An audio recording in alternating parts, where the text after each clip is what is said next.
قرآن club کہاں سے آپ کا فیصلہ بن گیا؟ سب سے بڑی موٹیویشن تو والد صاحب ہیں. ڈاکٹر اسرار کو سننا شروع کر دیا اور مان علی خان صاحب کو سننا شروع کر دیا.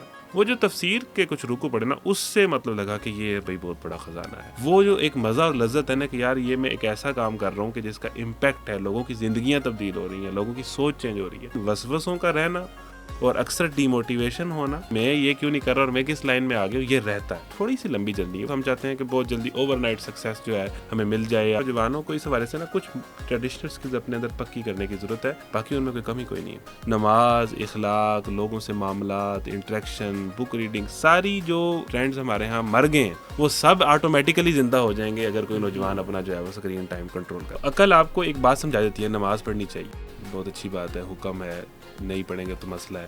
لیکن نماز پڑھائے گا آپ کو وہ محبت، وہ تعلق باللہ، وہ عشق، یعنی آپ سے عمل جو چیز کرائے گی، جو فیصلہ کرائے گی، وہ عشق ہے. ہمارے ہاں محبت کا ایک کانسیپٹ ہے، اور بالخصوص جو ہماری یوتھ کے اندر ہے، ظاہری چیزوں سے ہم نے ان چیزوں کو جوڑ دیا ہوا ہے. ایفرٹ ہوتی ہے اپنے اخلاق کو مضبوط کرنے پہ، اپنے غصے کو کنٹرول کرنے میں، اپنی گفتگو کو شستہ بنانے میں. یہ ایفرٹ ہے.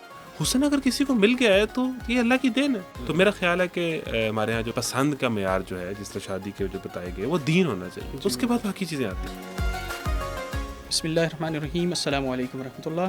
آج آئیڈیولوجیکل ٹینشنز آف یوتھ کی ایک اور ایپیسوڈ میں ہمارے ساتھ مہمان ہیں اخیار احمد. آپ قرآن کلب کے فاؤنڈنگ ڈائریکٹر ہیں، اور قرآن کلب جو ہے وہ پاکستان بھر کی تمام یونیورسٹیز میں مختلف موقعوں پر بہت سارے لیکچرز کا انعقاد کرتا آ رہا ہے، اور مزید بھی آگے بہت سے لیکچرز جو ہیں وہ پروگرام ہیں.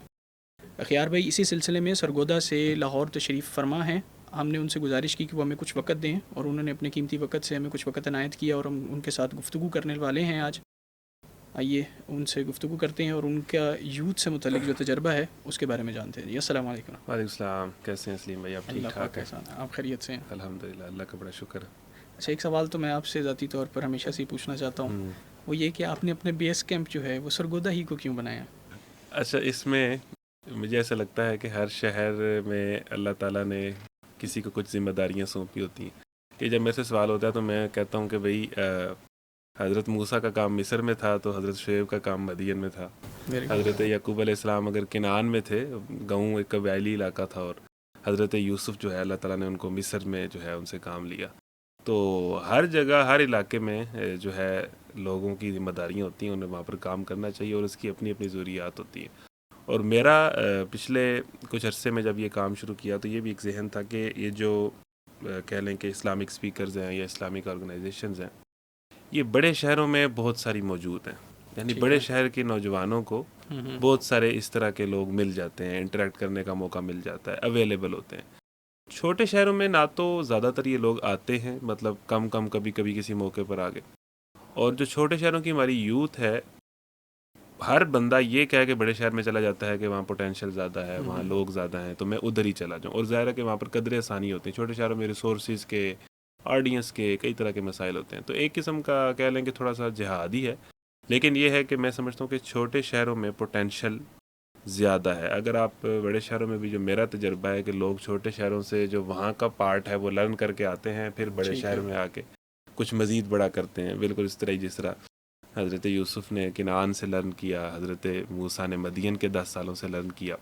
میں سمجھتا ہوں کہ اس کا ایک رول ہوتا ہے جو آگے چل کر، تو میں چھوٹے شہروں کی یوتھ میں مجھے پوٹینشیل نظر آیا، اور مجھے اس حوالے سے تھوڑی سی کہہ لیں کہ لاوارث نظر آئے چھوٹے شہر. تو ہمیں ایک معیاری کام تھوڑی سی مسائل اور ہمت کر کے، برداشت کر کے چھوٹے شہروں میں کرنا چاہیے. اس سے میرا خیال ہے کہ جو کمی رہ گئی ہے جو بڑے شہروں میں پوری ہو جاتی ہے، اس یوتھ کی بھی پوری ہوگی. یہ تو بڑی خوشائن چیز ہے کہ آپ جو اپنی انسپریشن ہے وہ بہت بڑی شخصیات سے ڈرا کرتے ہیں، جن سے ہمیں کرنی چاہیے ایکچولی، تاکہ ہمارا جو فکر کا پیٹرن ہے وہ درست سمت میں رہے. تو ایک تو یہ چیز واقعتاً بڑی سیکھنے والی ہے ہر معاملے میں. جس طرح کہ ابھی ہم کچھ دیر پہلے بہت ہی انفارمل انداز میں فائنینشیل لٹریسی کی بات کر رہے تھے، تو جہاں سے ہمیں انسپریشن یا اپنی فکر کی ایک سمت تلاش کرنی چاہیے، وہ یہی شخصیات ہیں، انبیاء کرام علیہم السلام. اچھا، آپ سرگودا میں بطور دائی، سرگودا کے پوٹینشیل میں، چونکہ آپ بڑے شہروں میں بھی سفر کرتے ہیں، وہاں کی یونیورسٹیز میں بھی انٹریکشن ہوتا ہے آپ کا سرگودا میں ایک بہت بڑا حلقہ ہے قرآن کلب کا، تو اس میں آپ کو بطور دائی کیا چیلنجز نظر آتے ہیں جب آپ کوئی پروگرام ارینج کر رہے ہوتے ہیں، یا لوگوں کی توجہ اور اس کے حوالے سے، یا لوگوں کی کوئی ریزسٹنس کے حوالے سے؟ تو آپ کو کیا کمپیریزن کیا بڑے شہر میں، لاہور میں، اسلام آباد، کراچی میں، اور سرگودا یا جو آپ کے بلوال کا ایریا. اچھا، چونکہ شہر چونکہ اپنا ہے تو وہاں پر بہت سارے لوگوں سے پہلے سے تعلق ہونا، معاملات کا اندازہ ہونا، ٹھیک ہے نا، بہت سارے روابط ہونا، تو میں سمجھتا ہوں کہ چیزیں قدرے آسان ہوتی ہیں اپنے شہر میں جب آپ نے کرنی. تو چونکہ ایک عرصے سے قرآن کلب تو ہے، اس سے پہلے سے بھی کئی اور آرگنائزیشنل پلیٹ فارم سے ہم پچھلے کئی سالوں سے وہاں پر کام کر ہی رہے ہیں. تو چھوٹے شہر میں قدرے آسانی ہوتی ہے یہ والا. ہاں، یہ چیلنجز ہوتے ہیں کہ فیسیلیٹی اگر انٹرنیٹ کی ہے یا کسی اچھے لوکیشن کی ہے، اور پھر دوسرا پرابلم یہ ہے کہ ہماری چونکہ یونیورسٹیز آڈینس ہے، ایک دو یونیورسٹی ہے جو بڑی ہے، مین تو یونیورسٹی آف سرگودا ہے، تو آپ نے اسی کے ارد گرد ہی ایکٹیویٹی کرنی ہے. اور پھر یہ ہے کہ لوگوں کا کچھ رجحانات ان چیزوں کی طرف، نئی نئی چیزوں کی طرف قدرے کم ہوتا ہے، کیونکہ ہے تو صحیح لیکن تھوڑا سا یہ والا پرابلم بھی ہوتا ہے.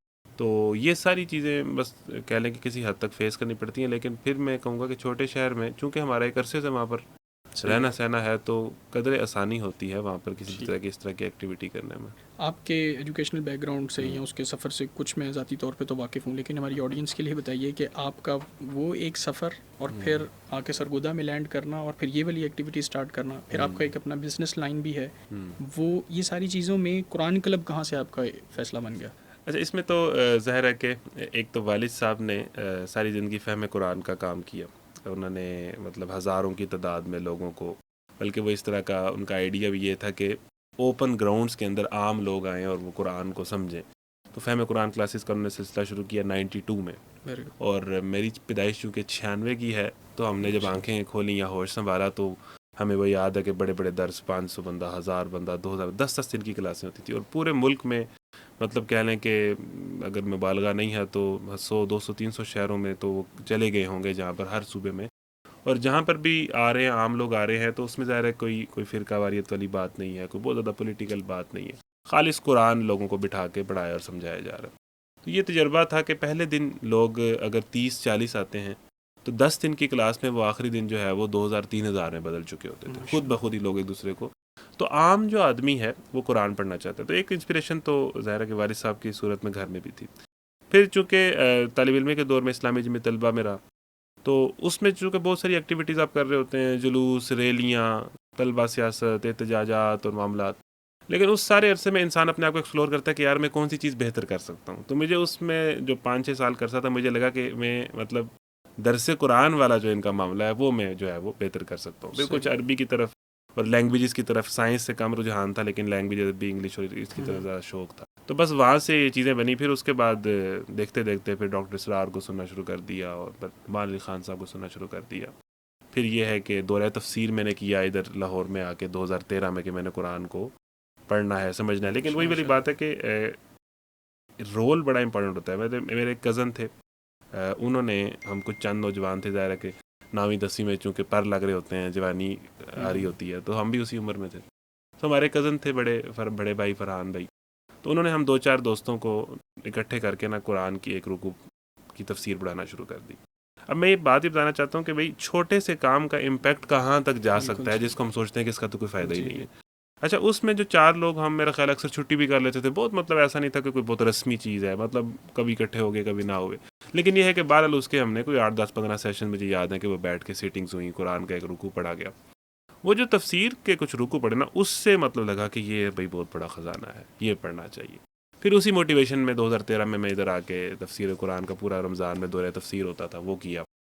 اور اس کے بعد پھر یہ ہے کہ وہ شروع ہو گیا کالجز میں. ادھر اپنا منصورہ میں ادھر مولانا عبد المالک صاحب دورہ تفسیر کرواتے تھے رمضان میں. ٹھیک، تو پتہ نہیں ہوتا، ویسے تو ہر سال کوئی نہ کوئی کرواتا ہے. تو وہ 40 دن کا روزانہ صبح سے لے کے ظہر تک جو ہے وہ ایک پارے کی تفسیر پڑھنا. تو وہ پھر آگے جوائن کیا. اس کے بعد سے پھر وہ قرآن کی طرف رجحان بن گیا، اور پھر جمعیت کے پلیٹ فارم سے. اور اس کے بعد پھر لگا کہ اگر ہم اس کو تھوڑا سا نان پولیٹیکل ہو کے کریں، نان سیکٹیرین ہو کے کریں، تو ایک بہت بڑی تعداد ہے، بہت بڑا گیپ ہے جو ہم فل کر سکتے ہیں. اور دوسری وجہ یہ بھی کہ مجھے ایسے لگا کہ کوئی ویل نون پلیٹ فارم نہیں ہے پاکستان میں نوجوانوں کے لیے قرآن فہمی کا، یعنی اسپیسیفکلی نوجوانوں کے لیے قرآن فہمی کا بڑے پیمانے پہ کوئی ویل نون، جہاں پر وہ آسانی سے ان چیزوں سے بالا تر ہو کے کہ بھئی مجھے تنظیم میں لے آئیں گے، مجھے ممبر بنا لیں گے، مجھ سے کام لینا شروع کر دیں گے. مطلب اوپن ماحول میں نوجوان، یعنی ابھی بھی میں جب بھی کبھی سیشن کرتا ہوں یا کہیں بھی والنٹیئر میٹ اپس ہوتا ہے، میں سوال کرتا ہوں کہ بھئی آپ نے اگر قرآن پڑھنا ہو، آپ کے ذہن میں کون سا بندہ آتا ہے؟ مطلب میں اکثر جگہ پہ سوال کرتا ہوں، اکثر جگہوں پہ جواب ہوتا ہے ہمارے ذہن میں ڈاکٹر اسرار صاحب آتے ہیں. میں عام نوجوان سے پوچھتا ہوں نا, نارملی یونیورسٹیز کی یوتھ ہوتی ہے, تو پھر میں کہتا ہوں کہ ڈاکٹر اسرار صاحب بھی 2010 میں اراؤنڈ چلے گئے. یعنی وہ تو بھلا ہو یوٹیوب کا یا تنظیم اسلامی والوں کا کہ انہوں نے ان کے لیکچر یوٹیوب پہ ڈال دی تب ہم تو پہنچے, ادروائز تو وہ بھی 15-16 سال ہو گئے. پھر یہ ہے کہ اب ایک نعمان علی خان صاحب پاکستانی ہیں, لیکن یہ ہے کہ وہ انگلش ہے تو بہت سارے لوگ ان سے اس طرح واقف نہیں ہیں. تو یعنی کہ عام نوجوان جو یونیورسٹی میں پڑھتا ہے, ٹھیک ہے بہت سارے لوگ ادارے آرگنائزیشن کام کر رہے ہوں گے, وہ چاہے کہ میں قرآن پڑھوں تو اس کے ذہن میں ایک ہی نام آتا ہے, اور وہ نام بھی اب اس دنیا میں موجود نہیں ہے. تو مجھے ایسے لگا کہ پاکستان میں قرآن فہمی کا نوجوانوں کے لیے ایک پلیٹ فارم ہونا چاہیے. ویسے تو یہ اللہ تعالیٰ کی مرضی ہوتی ہے کہ انسان کہاں آ رہا ہے, کس کام میں آ رہا ہے, کیا کر رہا ہے, یہ سارا اللہ تعالیٰ کی مرضی سے ہو رہا ہوتا ہے. لیکن ہمیں آپ کے معاملے میں, قرآن کلب کے معاملے میں جو ایک چیز ملتی ہے وہ یہ کہ آپ کو گھر سے ایک ماحول ملا, گھر سے ایک انسپریشن ملی, اور اس میں لیکن مجھے ایسا لگ رہا ہے آپ کی زندگی کو دیکھتے ہوئے کہ یہاں صرف یہ گھر والا معاملہ نہیں ہے نا. آپ بیرون ملک گئے پڑھنے کے لیے, اور بیرون ملک پڑھنے کے بعد جب آپ واپس آئے تو آپ کے پاس بزنس لائن کو بھی چوز کرنے کی آپشن موجود ہوگی. آپ نے اس کو چوز کرنے کی بجائے اب یہاں پر آپ کا کانشیس ڈیسیجن نظر آتا ہے. وہ میں جاننا چاہتا ہوں اصل میں آپ کا تھاٹ پروسیس کیا تھا, کیونکہ اس طرح کی سچویشن سے بہت سارے لوگ گزرتے ہوں گے نا کہ لائف میں وہ اپنے کیریئر پاتھ چوز کرنے والے ہیں, they have a degree, they have a business, لیکن انہوں نے چوز کچھ اور کیا. تو یہ کانشیس ڈیسیجن جو آپ کا تھا, یہ کس تھاٹ پروسیس کی بنیاد پر آیا تاکہ ہم انسپائر کر سکیں اپنے آڈینسز کو؟ بڑی اہم آپ نے بات کر دی ہے. اچھا, اس میں ایک تو سب سے بڑی موٹیویشن تو والد صاحب ہیں کہ انہوں نے, چونکہ ظاہر ہے کہ بزنس تو ہے ہی ہے, لیکن انہوں نے اس طرح بزنس کو ٹائم نہیں دیا. انہوں نے ایک اپنے کام کو, فہم قرآن کا جو ان کا سلسلہ, ان کو بھرپور ٹائم دیا. یعنی ایک 10-15 سال صرف اسی کام میں لگائے. یعنی اس سے ہمیں یہ بات سمجھ آئی کہ کام جو ہے نا, وہ جس طرح ڈاکٹر اسرار صاحب بھی کہتے ہیں نا, ڈاکٹر ذاکر نائک صاحب کے میں نے مشورہ لیا کہ میں کیا کروں ڈاکٹر ذاکر اسرار صاحب سے کہ بھئی پریکٹس کروں کہ یہ دعویٰ کروں. ڈاکٹر صاحب نے کہا ایک ہی کام ہوگا. یعنی کام آپ ایک ہی کرتے ہیں, یعنی آپ اس میں اگر اچھے طریقے سے آپ نے امپیکٹفل کام کرنا ہے تو کام, یہ ایک بہت بڑا ایج ہے. میں سمجھتا ہوں کہ نارملی ایسا نہیں ہوتا کہ آپ فائنینشلی آپ کو ایسی تنگی نہ ہو, نمبر 1. دوسرا یہ ہے کہ آپ کو گھر سے اس چیز کی حوصلہ افزائی ہو کہ بھئی آپ اگر یہ کام کریں تو والد صاحب اور کہ بھی بہت اچھا کام ہے, اس کو کریں, مطلب یہ پیسہ اور یہ چیزیں تو یہ چلتی رہیں گی, مطلب یہ آپ کے نہ ہونے سے بھی چل جاتی. ایک تیسری یہ چیز ہے, پھر وہ میں بات کرتا ہوں کہ یہ بہرحال ایک اللہ تعالیٰ کی توفیق, ایک بندے کا اپنا ذہن بھی ہوتا ہے کہ بھئی اس کو شوق ہو کہ بھی میں نے یہ کام کرنا ہے, اور یہ کام تو چونکہ سارے ہی کر رہے ہیں. وہی بات ہے کہ زندگی کی ایک اہمیت ہے کہ بھئی ایک ہی زندگی ہے. بزنس بہت سارے لوگ میرے ارد گرد میں دیکھ رہا ہوں کر رہے ہیں, کما رہے ہیں, کر رہے ہیں. تو یعنی اگر بزنس کر کے کمانا ہے اور کمانے کے بعد مزید کمانا ہے تو بہتر یہ ہے کہ جو اپنی زندگی کے 10-15-20 سال جو آپ کسی اور اچھے کام میں لگا لیں, کہ وہ ایک چیز آپ کو مسئلہ نہیں کر رہی, آپ کا کام پورا ہو رہا ہے. تو میرے ذہن میں یہی تھا کہ بھئی ایک تو والد صاحب کی موٹیویشن تھی کہ یہ پھر اللہ کی توفیق بھی ظاہر ہوتی ہے کہ انسان کے ذہن میں کوئی بات آتی ہے, اللہ تعالیٰ کسی سے کام لے. بہرحال یہ جو اس طرح دعویٰ کا کام ہے یا اس طرح کا کام ہے, بہرحال اس میں اللہ تعالیٰ آپ کو چنتا ہے, اللہ تعالیٰ آپ کو سلیکٹ کرتا ہے. لیکن وہ ذہن میں بار بار بات آتی ہے کہ اپنی طرف لوگ کہتے ہیں کہ بھئی بڑی آسانی سے کہہ دیتے ہیں نا کہ یار اس کو تو شاید اور طرح کے مسائل نہیں ہیں تو شاید یہ اس لیے کر. اس میں بہرحال بندے کا اپنا, کیونکہ اکثر اسٹل جب ہم ارد گرد دیکھتے ہیں آپ کے دوست جو بہت اچھا بزنس کر رہے ہیں, ٹھیک ہے نا, اور ہر چیز ان کی اسٹیبلش ہے, تو انسان کے ذہن میں آتا ہے یار مطلب میں کیا کر رہا ہوں, اور یہی نہ کر لیتا میں بہتر ہے. تو یہ بہرحال وسوسے اور یہ چیزیں رہتی ہیں. بالکل صحیح. لیکن یہ ہے کہ وہ جب اس کام میں جب آپ آتے ہیں نا, تو جو عزت آپ کو ملتی ہے, جو لوگوں سے آپ کو اپریشیٹ, اور آپ کو لگتا ہے کہ بھئی یہ واقعی یہ لوگ اب میری ذمہ داری ہے, میں نے ان کے لیے کچھ کرنا ہے, ٹھیک ہے نا.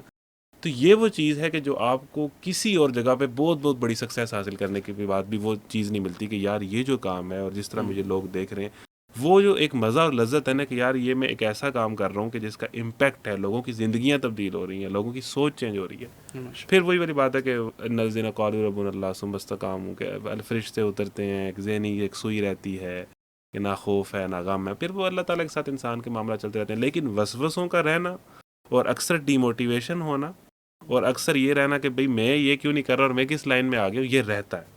اور اس کے لیے بندے کا فائنینشلی ٹھیک ہونا یا نہ ہونا, یہ علامت, یہ بندے نے اپنی جنگ بہرحال لڑنی ہوتی ہے. اس میں ایک ہمت جو ہے اس نے کرنی ہوتی ہے. جو بھی کیریئر پاتھ آپ چوز کرتے ہیں. آپ بھی یقیناً نوجوان ہیں, اس مشکل سوال سے گزرے ہیں اور آپ نے یہ اس کا جواب تلاش کیا کہ آپ یہاں پر محنت کریں گے.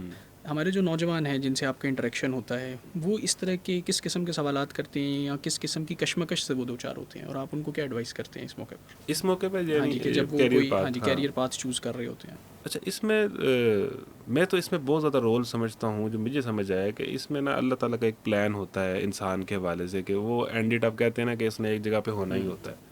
تو میرا یہ خیال ہے کہ بہرحال ویژن تو کلیئر ہونا چاہیے. آبویسلی ایک بہت بڑا ایشو ہے کیریئر کاؤنسلنگ کا, بچوں کو نہیں پتہ ہوتا کہ ہم نے کیا کرنا ہے. میرا یہ خیال ہے کہ ویژن تو کلیئر ہونا بہت ضروری ہے کہ اس نے کیا کرنا ہے. اچھا, اس کے بعد جو ہے یہ جو کیریئر پاتھ ہے کہ فیصلہ کرے کہ میں ادھر کروں یا کیا کروں. اب ایک تو یہ ہے کہ بھئی اس نے فیلڈ کون سی چننی ہے. جس بھی فیلڈ میں ہے وہ, میں یہ سمجھتا ہوں اللہ تعالیٰ نے ہر جگہ اپنے بندے پیدا کیے ہیں اور اس کا اس جگہ پہ کوئی نہ کوئی رول ہے, ٹھیک ہے نا. ہر فیلڈ میں اگر آپ دعویٰ کا کام بھی دیکھیں تو کسی نہ کسی شکل میں ہو رہا ہے, اور کوئی اچھے بندے, یعنی آپ کو بہرحال ہر جگہ کوئی نہ کوئی, میں سمجھتا ہوں کہ اچھے لوگ چاہیے جس سے یہ سارا دنیا چل رہی ہے. یعنی اس سے دیکھیں نا قرآن کی کہانی بھی اگر آپ پڑھیں تو کوئی اسٹیبلشمنٹ کے اندر بندہ ہے جو حضرت موسیٰ کو آ کے کہتا ہے کہ تمہارے قتل کے چرچے ہو رہے ہیں, یا وہ پارلیمنٹ میں اعلان کرتا ہے. ہر فیلڈ میں آپ نے ایمانداری سے, ثابت قدمی سے, اور اس فیلڈ کے جو چیلنجز ہے اس میں اللہ کے حکم کو فالو کرتے ہوئے آپ اپنا کام کرتے ہیں. بہرحال یہ اس چیز کا ضرور خیال رکھیں کہ جس چیز میں آپ کو شوق ہو, اور یہ اسکوپ تو ہے. میرا اس میں چونکہ میں بہت زیادہ ماہر نہیں ہوں, میں یہ سمجھتا ہوں کہ پاکستان میں اسکوپ بہت زیادہ ہے. ادھر ہر بندہ ایوریج ہے, ضرورت سے زیادہ کوئی محنت نہیں کرتا اپنے کام کو لے کے. میں کہتا ہوں کوئی بندہ کسی بھی فیلڈ میں ہے نا, اگر وہ اس فیلڈ کے اندر ضرورت سے زیادہ محنت کرے, میرا خیال ہے کہ اس میں اس کے لیے جگہ بن جائے گی, اس کے لیے اس میں آگے چلا جائے گا. ایک مسئلہ اس میں یہ بھی نظر آتا ہے کہ ہمارے ہاں نوجوان کے اندر بے مقصدیت بہت زیادہ ہے. جیسے آپ نے کہا نا کہ فوکسڈ ہونا چاہیے, ہمارے ہاں وہ فوکس نہیں ہے نوجوان کے ہاں. نوجوان بہت زیادہ کنفیوز ہے, یا شاید وہ, یعنی اگر میں مجھے یہ نہ کہا جائے کہ میں بہت نیگیٹو ہو رہا ہوں, لیکن شاید نوجوان جو ہے نا وہ ایک آڑ لے رہا ہوتا ہے یہ باتیں کہہ کہ نہیں ملک کے حالات بہت خراب ہیں, ہمارے یہاں کاروبار نہیں ہے, اسکوپ نہیں ہے ڈگریز کا. شاید اصل میں وہ ایوریج سے اوپر اٹھ کے محنت کرنا نہیں چاہ رہا ہے. ہو سکتا ہے کہ یہ بھی ریزن ہو ایک. نہیں, پیرل فیکٹرز تو ہوتے ہیں کہ بھئی حالات بھی خراب ہے, ڈی موٹیویشن ہے, سارا کچھ ہے. اچھا, اس میں میرا خیال ہے کہ جو ہم, چونکہ میرا قرآن پڑھنے پڑھانے سے کام ہے, جو قرآن کی کہانی ہے نا, یہ بہت بڑی موٹیویشن ہے. نوجوان کے ذہن میں بہرحال یہ ہونا چاہیے کہ اس زندگی میں میں نے تگڑے رہنا ہے, میں نے ہمت کرنی ہے, میں نے امتحان دینا ہے. مطلب کوئی پھولوں کی مالا تو ہے نہیں. یعنی کنسسٹینسی ایک بہت بڑا مسئلہ ہے. یہ ہم اپنی جگہ پہ فیس کرتے ہیں کہ ہم جب کبھی کسی جاب آفر کرتے ہیں, لوگوں کو بلاتے ہیں. اچھا, تو بہرحال ہم دیکھتے ہیں کہ جب جاب کرنے کی باری آتی ہے تو آپ کو کام کا بندہ نہیں مل رہا ہوتا جب آپ جاب کر لیتے ہیں. یہ بالکل. اور ویسے ہم کہتے ہیں کہ جی بے روزگاری ہے اور یونیورسٹیوں سے اتنے گریجویٹس نکل رہے ہیں, اور پھر جب کام کا بندہ مل جائے تو وہ ذمہ دار نہیں ہوتا, ٹھیک ہے نا, اسے پرواہ نہیں ہوتی اس چیز کی. کوئٹ کرنے کی صلاحیت بہت زیادہ ہوتی ہے, بہت جلدی. یعنی یہ کچھ ہماری جنریشنز کے کچھ اس طرح کے مسئلے ہیں کہ اس میں ایک بات کرتا ہوں کہ جو ہماری جین زی ہے, اس میں ماڈرن سکلز تو ہیں ہی ہیں, ٹھیک ہے, ٹیکنالوجی کو سمجھتی ہے, ان چیزوں کو سمجھتی ہے, فاسٹ ہے. تھوڑی سی ٹریڈیشنل سکلز پہ اگر یہ کام کر لے تو یہ جو کمبو بن جائے گا نا, ٹریڈیشنل سکلز اور ماڈرن سکلز کا, یہ لے دے جائے گا, یہ مارکیٹ کو تباہ کر دے گا. مطلب جین زی کے اندر, ہمارے پچھلوں کے اندر جو ہے نا, بہت زیادہ کنسسٹینسی, بہت زیادہ صبر, ایک ہی جگہ 20,000 میں جاب کرتے رہنا اور ساری زندگی کرتے رہنا, ٹھیک ہے نا. ان کے ہاں وہ چیز تھی, لیکن کچھ نیا سوچنا, کچھ آگے بڑھنا, یہ ہماری جین زی میں یہ والی چیزیں پوری ہیں. تھوڑی سی صبر, تھوڑی سی کنسسٹینسی, تھوڑا سا فوکس اگر یہ پیدا کر لے, میں کہتا ہوں کہ یہ کریش کر سکتے ہیں مارکیٹ کو.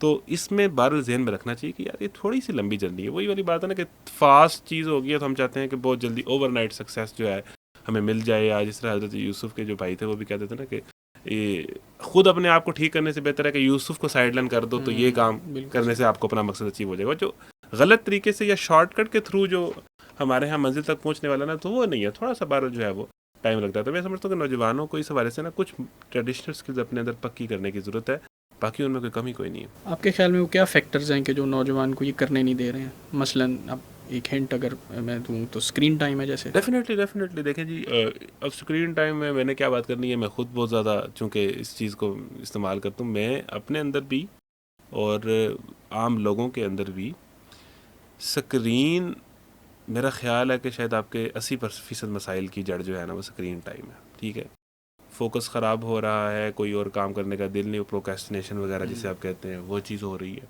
یعنی آپ ایک لمحے کے لیے, اکثر کبھی غصہ آتا ہے نا تو بندہ فیصلہ کرتا ہے کہ اب نا یہ موبائل ہے میں نے 1 مہینہ یوز نہیں کرنا, یہ فساد کی جڑ ہے. اچھا جب آپ نہیں یوز کرتے، جو ہی آپ اس کو رکھ دیتے ہو تو پھر آپ کا دل کرتا ہے یار میں ساتھ والے بندے سے بات کروں، میں بیوی سے بات کروں، میں بچوں سے بات کروں، یہ کیا کر رہے ہیں ان سے، آپ نے اور کچھ کرنا نہیں ہے نا، آپ کہیں انوالو نہیں ہو، آپ ان سے بات کرنا.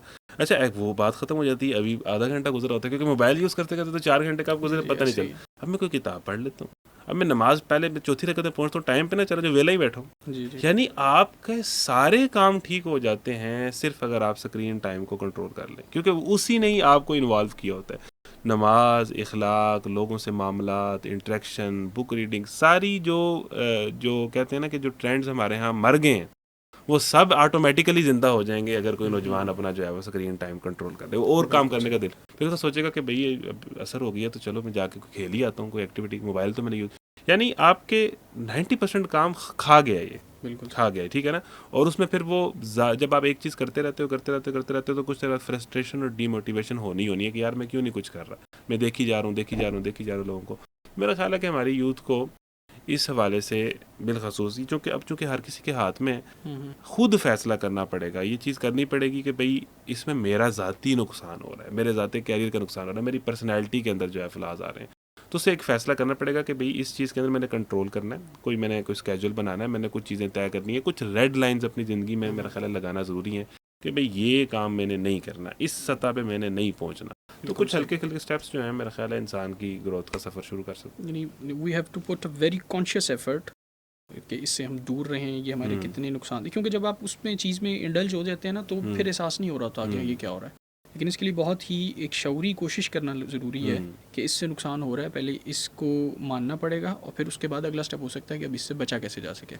اچھا وہی والی بات ہے نا، موٹیویشن ہے نا، مثال کے طور پر آج کل بڑا ٹرینڈ ہوتا ہے نیو ایئر ریزولوشن 1 جنوری کو نا جی، یہ جو استھیٹکس چیزیں ہیں نا کہ بھئی مطلب کوئی اسٹیٹس لگانا اور میں اب یہ کروں گا، اور یہ ہے موٹیویشنز، اور مطلب اس میں وائب تو آ جاتی ہے، ایک مزہ تو آ جاتا ہے، لیکن یہ ہے کہ کوئی بھی چیز کو لمبا کرنے کے لیے ڈسپلن چاہیے. ڈسپلن بورنگ چیز ہے، خشک چیز ہے، اس میں کوئی مزہ نہیں ہے، اس میں آپ نے اپنے آپ سے لڑنا ہے، وہ ایک اور ہی دنیا. اور کچھ بھی پانے کے لیے یہ فیز جو ہے وہ گزرنا ہی پڑے گا. اس طرح جم کرتے ہیں، ڈائٹ کرتے ہیں، امپیکٹ اللہ کی اس دنیا کے اندر سلولی ہی آتا ہے، ٹھیک ہے نا. آپ کے ذہن کے اوپر، جسم کے اوپر، ہر چیز کے اوپر سلو ہی امپیکٹ آنا، کنسسٹینسی اس کے لیے ضروری ہے.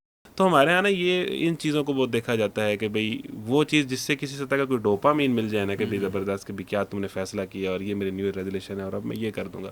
اور تھوڑا سا سیریس پریکٹیکل، یعنی ہم ہر چیز کو نا غم کا اظہار بھی، خوشی کا اظہار بھی تب کرتے ہیں کہ جب 4 لوگ اس میں انوالو ہوں، اور اس میں یعنی خود سے وہ چیز ختم ہو گئی ہے کہ آپ کو ایک چیز میں خود ہی پلیئر مل جائے اپنے آپ سے ہی، کسی کو بتانے کی ضرورت نہ پڑے، اور خود ہی آپ اپنے آپ کو جو ہے وہ، یعنی ہمیں لوگوں کے ساتھ ہم بہت زیادہ باؤنڈ ہو گئے ہیں کہ ہمیں کوئی دل دے، کوئی ریئیکٹ کرے، کوئی اپریشیٹ کرے، کوئی کمنٹ کرے، کوئی جو ہے وہ لائک کرے. یہ چھوٹی چھوٹی چیزوں کا بڑا امپیکٹ ہے. یعنی یہ جو خوشی کے میٹرکس بن گئے ہیں، بہت عجیب قسم کے میٹرکس بن گئے. یعنی ان چیزوں سے بالا تر ہو کے اگر آپ خوش ہونا سیکھ لیں کہ بھئی میں اپنی زندگی میں کسی کی اپریسیشن یا کسی کی جو ہے وہ کیا کہتے ہیں ریکوگنیشن کے بغیر بھی خوش رہ سکتا ہوں. اور 10-12 سال پہلے یہ نہیں تھا. یعنی ہم نے اپنی زندگی میں خود دیکھا ہے، حالانکہ ہماری 95-96 کی پیدائش ہے، لیکن اس کے باوجود ہم نے یہ چیز دیکھی ہے کہ یہ بہت ریسنٹلی آئی ہے. اور اگر ہمارے سے ایک جنریشن پہلے جو ہمارے والدین کی، ہمارے بڑے بہن بھائیوں کی جنریشن ہے، انہوں نے تو اس کو بہت ہی کانشیسلی دیکھا ہے کہ وہ یہ موبائل ٹچ والا ہے ان کے پاس. ورنہ مجھے اچھی طرح یاد ہے ہمارے گھر میں کوئی بھی مسئلہ ہو جاتا، کوئی کام ہم سے خراب ہو جاتا تو وہ ہمارے موبائل استعمال کرنے کے قصور نکلتا تھا. لیکن اب صورتحال یہ ہے کہ ہمارے امی ابو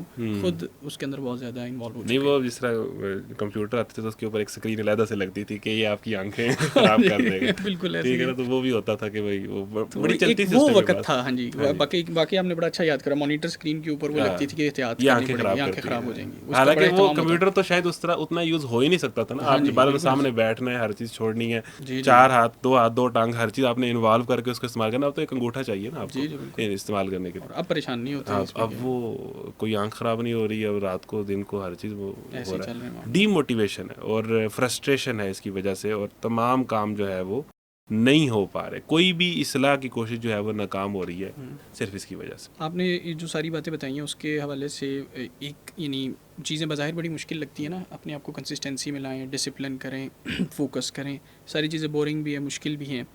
ان کو ان پریکٹس لانے کے لیے جو سب سے آسان طریقہ ہو سکتا ہے نا، وہ مجھے لگ رہا ہے آپ اس میں ایڈ بھی کیجئے، وہ ہے کہ اپنی کمپنی کو اگر آپ چینج کریں اور ویسی ہی کمپنی کو جوائن کریں تو پھر یہ چیزیں بڑی نسبتاً آسانی سے اچیو کی جا سکتی ہیں. اور اگر آپ بالکل اکیلے رہ کے وہ اچیو کرنے کی کوشش کریں گے تو پھر بہرحال مشکل ہوگی. کمپنی کا بڑا رول ہوتا ہے. 100% درست بات ہے نا جی. اس کو حدیث بھی کنفرم کرتی ہیں, قرآن میں بھی آتا ہے کہ بھی وہ انگلیاں چبائے گا, سر کو پٹخے گا کہ کاش میں نے فلانے شخص کو دوست نہ بنایا ہوتا. تو اب یہ جو چونکہ اب قرب قیامت کے دور میں ہیں, ہم فتنوں کے دور میں ہیں, تو اصحاب کہف کو بھی اس چیز پہ, اس ایمان پر قائم کس نے رکھا؟ اس ایک کمپنی نے جو انہوں نے وہاں پر ڈھونڈ لی, ٹھیک ہے نا. وربطنا علی قلوبہم, کہ ہم نے ان کے دلوں کو مضبوط کر دیا, ایک دوسرے کو حوصلہ دیتے تھے, موٹیویٹ. یعنی بہرحال فتنے کے دور میں یا کسی بھی چیز کا فیصلہ کرتے ہوئے آپ کو بہرحال ایسے لوگ اپنے ارد گرد رکھنے چاہیے جو آپ کو موٹیویٹ کریں. کچھ جس طرح دوست آئینہ ہوتا ہے, تو آئینہ آپ کو کریکٹ کرتا ہے, آپ کی اصلاح کرتا ہے, آپ کی بہتری کے سفر میں آپ کا جو ہے وہ ساتھی بنتا ہے. تو کمپنی کے بغیر تو میرا خیال ہے کوئی چانس نہیں ہے. اور اچھے لوگ تلاش کرنے والے سے ہر جگہ, ہر یونیورسٹی میں, ہر سرکل میں مل جاتے ہیں. ڈھونڈنے والے ہوں تو وہ اپنی مرضی کے لوگ جو ہے ہم خیال لوگ مل جاتے ہیں. بالکل. میرا خیال ہے کہ ایک بہت بڑا نوجوانوں کو یہ اسٹیپ لینا چاہیے کہ میں نے ان لوگوں کو اپنی زندگی میں, اپنی کمپنی میں رکھنا ہے کہ جن سے میری زندگی میں کوئی چیز ایڈ ہو رہی ہے, کوئی ویلیو ایڈ ہو رہی ہے. یعنی ہمیں بہت زیادہ ہے کہ دیکھیں نا, یہ مجموعی طور پر آپ کو سوشل میڈیا پہ ٹرینڈ بتاتا ہے کہ آپ کامیڈی کریں, کوئی اس طرح کی کلپ لگائیں, اس کی ویورشپ دیکھیں کہ اس کو لوگ کتنا پسند کرتے ہیں, کتنا دیکھتے ہیں. یعنی ہمیں ہر چیز میں لطف چاہیے. ہمیں اسپیکر بھی وہ چاہیے جو شوگر لگا کے رکھے, جو آپ کو مزہ دیتا رہے. ہمیں پیج بھی وہی فالو کرنا ہے جو آپ کی جو ہے وہ کامیڈی آپ کو, یعنی آپ کو مزہ ملتا رہے. یعنی یہ جو مزے کی عادت ہے نا کہ ہر چیز میں مزہ تلاش کرنے والی, یہ ٹھیک نہیں ہے. ٹھیک ہے نا, کچھ نو پین نو گین ہے. چیزیں جو ہے وہ ایفرٹ سے آتی ہیں, اسٹرگل سے آتی ہیں. ہر چیز میں جب تک مزہ نہیں آئے گا میں نہیں کروں گا, یہ فلسفہ بالکل ٹھیک نہیں ہے, یہ کنسیپٹ ٹھیک نہیں ہے. اور پھر ہیپینس آپ اپنے لیے خود ڈیفائن کرتے ہیں نا. آپ جو معیار جس طرح سے سیٹ کر لیں گے, آپ اسی کے مطابق خوش ہوں گے. آپ کو اطمینان جو ہے, سیٹسفیکشن جو ہے, جتنا آپ نے خود اپنے لیے معیار طے کرنا ہے وہ اس کے مطابق ہوگی. سینس آف اکمپلشمنٹ جو ہے نا, جس طرح ہم کہتے ہیں کہ نماز کے بعد بھی سکون ملتا ہے, وہ ہوتا ہے کہ یار آج فجر پڑھ لی, ظہر پڑھ لی, عصر پڑھ لی, مغرب پڑھ لی, عشاء پڑھ لی, 5 نمازیں پوری ہوگی. وہ ایک سینس آف اکمپلشمنٹ ہوتی ہے, میرے سے ایک بوجھ اتر گیا. ہاں جی. وہ جو ایک بوجھ آپ پہنتے ہیں پھر آپ اس کو اتارتے ہیں تو اسے ریلیف کہتے ہیں کہ آپ کو تکلیف جی میرا کام ہو گیا. وہ آپ نے لیا ہی نہیں ہے اور آپ نے اتارا ہی نہیں ہے, تو آپ اکمپلشمنٹ اور ریلیف اور ان سارے مزوں سے, جو ان سارے لطفوں سے آپ جاتے گئے, ایک چیز آپ کے اوپر ہے ہی نہیں. سینس آف اکمپلشمنٹ کام کو توڑ پہنچانے پر جو ہے وہ آتی ہے. جس طرح آپ ایک ایفرٹ کرتے ہو, آپ مہینے کے اینڈ پہ آپ کو کوئی چیز ملتی ہے, آپ کو خوشی ہوتی ہے میں نے کچھ کیا. بغیر کچھ کیے کچھ مل جانے کا بھی مزہ نہیں ہے. دنیا بقدر ایفرٹ ہے کہ ایفرٹ کے نتیجے میں آپ کو کوئی چیز ملے, اسی کا مزہ ہے. اور جو سینس آف اکمپلشمنٹ ہے, اور وہی والی اقبال نے کہا تھا کہ کچھ مزہ ہے تو یہی خون جگر پینے میں. ادروائز ابھی آپ کے سامنے جولائی کی چھٹیاں آ جائیں گی, لوگ بالکل 10-15 دن بعد جو ہے وہ اپنے آپ کو ہی مان لگا ہمیں کدھر. یعنی انسان کو اللہ تعالیٰ نے بنایا ایسا ہے کہ وہ ایفرٹ کرتا رہے, کچھ نہ کچھ کرتا رہے. اس کی پرسنالٹی وہ ٹھیک رہے گی, اس کا ذہن ٹھیک رہے گا جب تک وہ کچھ کرتا رہے گا, کچھ اسٹرگل کرتا رہے گا, اور اس کے نتیجے میں اسے ریزلٹس ملتے رہیں گے. یہ اسی طریقے انسان کی پرسنالٹی, اس سے دائیں بائیں ہوگا نا تو وہ خراب ہو جائے گا. یہ نارم ہے. آپ نیو نارم جب بھی ڈیفائن کرنے کی کوشش کریں گے تو خراب ہی ہوں گے, اور یہ یعنی ذہنی خلفشار کا شکار ہوں گے. اس سے آپ کو کوئی سیٹسفیکشن والا معاملہ کسی اور جگہ سے نہیں مل سکتا. جو خالق کے کائنات ہے, جو خالق انسان ہے, اس نے انسان کا نارم یہ ڈیفائن کیا, تو اسی مینول کے تحت چلیں گے تو پھر ہی سیٹسفیکشن اور ٹرو ہیپینس آپ لے سکتے ہیں. ادروائز آپ جتنی مرضی کوشش کرتے رہیں گے وہ آپ کو ملے گی نہیں. اچھا, اب تھوڑا سا ٹاپک کو چینج کرتے ہیں. محبت آپ کو کیا لگتا ہے کہ کیا ہے اور کیا حقیقت ہے اس کی؟ دیکھیں جی, محبت ایک بڑا زبردست جذبہ ہے جو انسانوں کے اندر پایا جاتا ہے. انسان کے باہمی معاملات کے لیے, رشتوں کے لیے بڑی ضروری چیز ہے. اب آپ محبت کو کس کانٹیکس میں لے کے جا رہے ہیں, میرا خیال ہے کہ علامہ اقبال کی اگر آپ شاعری پڑھیں تو عقل آپ کو بات سمجھا دیتی ہے لیکن عمل اس پہ آپ محبت ہی کراتی ہے. یعنی علامہ اقبال میاں بیوی کی محبت کی تو بالکل بات نہیں کر رہا, وہ میں سمجھ گیا ہوں آپ کس طرف جا رہے ہیں. لیکن یہ ہے کہ کسی بھی عمل کو نا, جیسے علامہ اقبال کی شاعری میں آپ جائیں نا, وہ عقل آپ کو ایک بات سمجھا دیتی ہے, نماز پڑھنی چاہیے, بہت اچھی بات ہے, حکم ہے, نہیں پڑھیں گے تو مسئلہ ہے. لیکن نماز پڑھائے گا آپ کو وہ محبت, وہ تعلق باللہ, وہ عشق. یعنی آپ سے عمل جو چیز کرائے گی, جو فیصلہ کرائے گی, وہ عشق ہے. یعنی وہ اچھا ہے دل کے ساتھ رہے, پاسبان عقل, لیکن کبھی کبھی اسے اکیلا بھی چھوڑ دے. یعنی عمل جو ہے وہ محبت ہی کرواتی. ہاں, فہم سمجھ آ جاتی ہے بات کی یہ ٹھیک ہے, یہ غلط ہے. اس پہ عمل پیرا ہونے کے لیے آپ کو بہرحال وہ کچھ ایسے جذبے چاہیے جو باقی یہ جو ہمارے ہاں محبت کا ایک کانسیپٹ ہے, اور بالخصوص جو ہماری یوتھ کے اندر ہے, یہ دیکھیں ایک ابھی آج بھی بات ہوئی تھی سیشن میں, ظاہری چیزوں سے ہم نے ان چیزوں کو جوڑ دیا ہوا ہے. یعنی حضرت یوسف کی کہانی کے اندر آپ دیکھیں کہ حضرت یوسف دنیا کے سب سے حسین انسان تھے, لیکن ان کے حسن کا پوری کہانی میں کہاں ذکر ہے؟ بالکل صحیح. قلنا حاشا للہ ما ھذا بشر. ایک جگہ مصر کی عورتوں نے کہا کہ یہ کوئی انسان نہیں ہے تو بزرگ فرشتہ ہے. یعنی پوری کہانی میں حضرت یوسف کے حسن کا نہیں، ان کے کردار کا ذکر ہے. بالکل صحیح. وہ سچ بولتے تھے، وہ ان کی سلیکشن آف ورڈز بہت اچھی تھی، وہ صبر کرتے تھے، وہ بروں کو بھی، یعنی ان کی پوری کہانی میں کردار کا ذکر ہے. یعنی ہمارے ہاں ہیروز کو اور جن لوگوں کو ہم محبت میں، جن کے فین ہوتے ہیں، جن سے محبت کرتے ہیں، یا جن پہ ہمارا کرش آ جاتا ہے وغیرہ وغیرہ، وہ اس کی ناک، اس کی اپیرنس، اس کی لکس، اس کا چلنے کا انداز، اس کا اینک اتارنے کا انداز، اس کا گاڑی سے نکلنے کا انداز. قرآن میں تو حضرت موسیٰ کا کردار بیان ہوا ہے. اصحاب کہف کی کتنی پرسنالٹی آپ کو نظر آتی ہے. یعنی ان کا جو رہتی دنیا کے لیے سبق ہے، وہ ایک کردار ہے کہ بھئی وہ ایمان پر قائم رہے، ثابت قدم رہے. یعنی ان کا یہ تو نہیں آتے کہ ہمارے ہاں مزاج ایک بن گیا ہے کہ ہم نے جو ہے ظاہری اپیرنس دیکھنی. ہماری نعتوں کے اندر بھی گو کہ چلے ٹھیک ہے، لیکن آپ کو زیادہ مزاج نظر آتا ہے کہ بھئی زلف ایسے تھے، نین ایسے تھے، بہت اچھی بات ہے.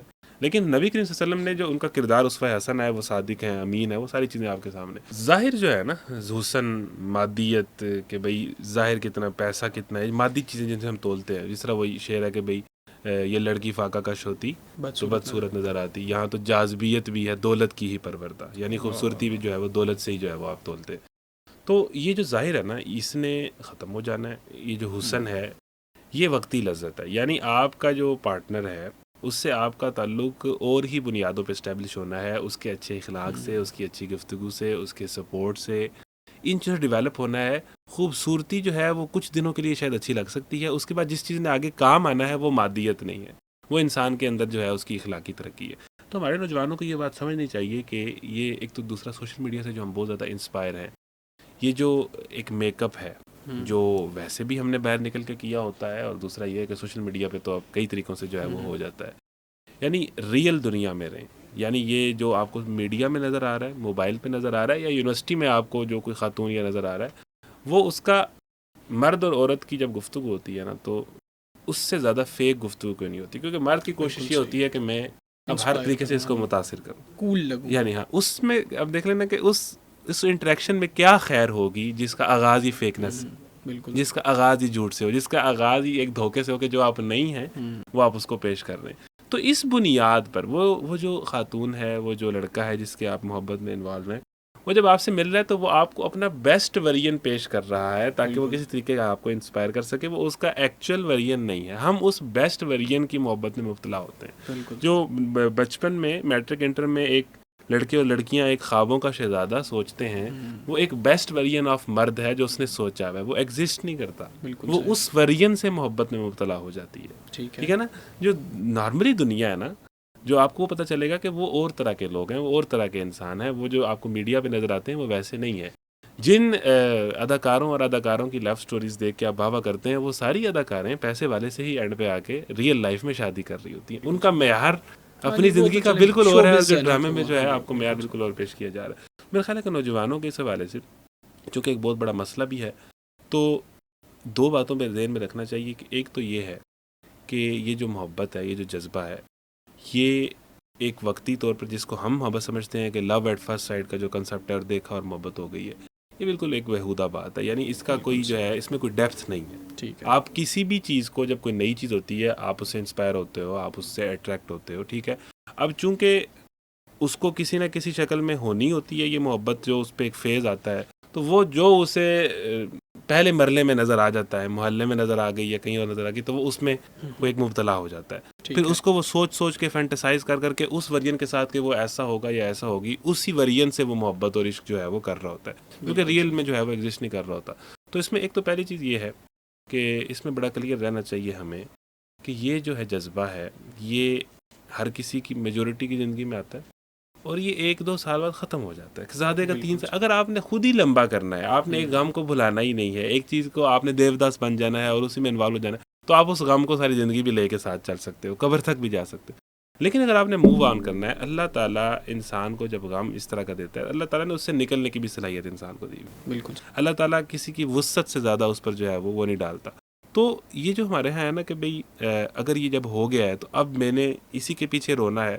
اور یہ بھی ایک چیز ہے معذرت کے ساتھ کہ دکھی لگنا بھی ایک کول لگنے کی علامت، کہ میں بڑا دکھی ہوں جی، مجھے بڑی حالات نے مجھے بڑے زخم دیے ہیں، اور مجھے بڑی سٹیں لگی ہوئی ہیں، اور تم میری کہانی نہیں جانتے اور مجھے جو ہے وہ اکیلا رہنے دو. یہ بھی ایک کول لگنے کی علامت ہے. صحیح ہے. یعنی یہ جو غم ہے نا, یہ جو دکھ ہے جو ان چیزوں سے وابستہ ہے, اس کی عمر وقتی ہے اگر آپ زندگی میں کچھ کرنا چاہتے ہیں. اور میجورٹی آف دا کیسز میں جس طرح بڑا خوبصورت شعر ہے کہ یہاں سب کے مقدر میں فقط زخم جدائی ہے, سبھی جھوٹے فسانے ہیں وصال یار کے کسی. تو 90% جو ہے نا اس کا اینڈ جو ہے تو ہے وہ کچھ بھی نہیں ہوتا.